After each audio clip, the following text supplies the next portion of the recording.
Magandang hapon, narito na mga balita sa inyong PRTV News Break.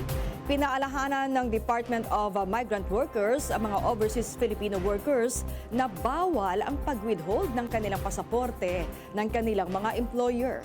Paliwanag ito ng DMW nang tanungin ng Agimat Party List Representative Brian Revilla kung may OFW na gustong umuwi pero napipigilan dahil hawak ng mga employer ang kanilang pasaporte.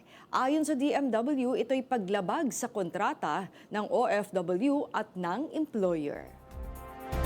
Tiniyak ng Department of Trade and Industry na sapat ang supply ng mga pangunahing bilihin sa bansa sa kabila yan ng pagtaas ng presyo ng produktong petrolyo.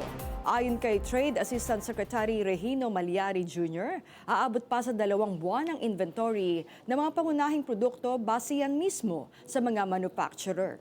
Lumabas din sa monitoring ng DTI sa 172 na establishmento na nananatiling stable at walang abnormal na paggalaw sa presyo ng mga pangunahing bilihin. Hinihikayat ng mga eksperto sa kalusugan ng publiko na subukan naman ang paglalakad at pagbibisikleta para makarating sa patutunguhan. Paliwanag ni Dr. Ricardo Francisco ng Philippine Society of Nephrology. Nagsisilbi na rin itong ehersisyo habang tumataas ang presyo ng langis. Kung malapit lang ang pupuntahan, maaaring maglakad o gumamit ng bisikleta sa halip na sasakyan. Makatutulong hindi lamang sa pagtitipid sa gastos, kundi pati na rin sa pagpapabuti ng kalusugan.